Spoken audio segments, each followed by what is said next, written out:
Matt, it's good to see you again. Welcome back to the program. Lieutenant Governor Patrick and Governor Abbott publicly tangling like this is something that's pretty rare. We haven't seen before. What do you make of it?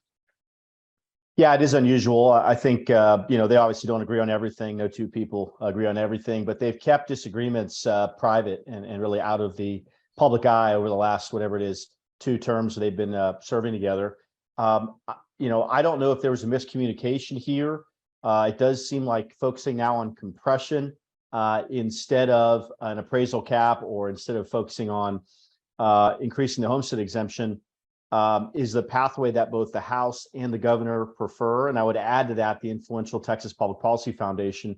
So there appears to be a lot of momentum behind that idea. That is somewhat different from what the Senate has said they support. So now the House is gavelled out. He's going to have to Senate's either going to have to swallow the House bill, or the governor's going to have to call another special session, as I understand it. I don't know how this is going to get resolved. Presumably, you get all 3 leaders together. You figure out, how you can square the circle. It's a policy disagreement. I don't think it foreshadows anything bigger or anything deeper. It's entirely possible the governor may be siding with the House on property taxes because he knows he's going to side with the Senate on school choice. And that's another major issue that's out there to be resolved.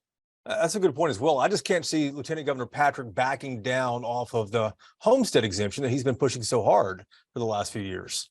He has, and the House has been focused on the homestead exemption for some time. I mean, and it is a way to significantly, help taxpayers. Fundamentally, these 3 approaches come down to how much relief the average taxpayer is going to feel, and also of the overall amount of money that's being spent, how much is going to individuals and how much is going to businesses. And there's a fairly, I think, modest or even marginal disagreement between the House and the Senate. But when you're talking about a $12 or $15 billion outlay, those minor differences can add up to a significant amount of money. Let's talk about Attorney General Ken Paxton. He's, of course, suspended from office after the impeachment. Do you expect he's going to take this case to trial all the way through trial, or do you think he might resign from office early? No, I don't think he'll resign. I can't see how that would be in his interest at this time. Look, if you know one thing about Ken Paxton, say he's a risk taker. He's had a lot of problems over the last few years, legal problems. He's had a lot of opportunities to resign or admit fault or settle or do different things. He's never done that, and that's because I think deep down he believes he's never done anything wrong.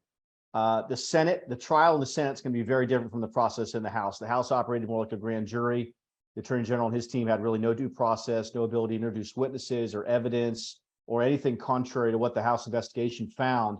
The Senate's going to be different. It's going to be one side versus the other. I thought it was a sign of confidence that 6 of his top people in the AG's office have taken a leave of absence to defend him in the trial. That shows that he has some folks there in the AG's office that believe his side of this and believe he deserves to have a full defense. Republicans are already taking sides in this. Obviously, we saw in the House. What do you expect a trial to do to the Republican Party of Texas? It's an interesting question. Paxton's been an anti-establishment figure for a long time. He challenged our sitting speaker when he was in the House. When he was running for Attorney General, he got in the runoff and defeated Dan Branch, a leadership aligned committee chairman. So there, he's kind of gone against the grain to some extent for some time, and he has, been pretty resilient. The fact that he won by 10% in November of 2022, just a few months ago, shows that he was able to rise above a lot of these controversies that have been surrounding him. As it relates to the trial, look, the Senate is the most conservative Senate we've ever had in the history of the state. The Attorney General and the Lieutenant Governor have been somewhat aligned politically for some time. Now, I expect the Lieutenant Governor to remain neutral since he'll be presiding. Look, you need 9 Republicans to go with all 12 Democrats to get to that 2/3 threshold to remove him from office. I don't think they're going to get there. That's my belief right now. Now, we do have some time here. If this trial's in late July, there could be new facts that get introduced by either side, and that could perhaps change things. But I think it's a high bar, and my suspicion is the Senate will ultimately not remove him from office because they won't get 2/3. Matt, thanks so much for the time. We appreciate it. Pleasure.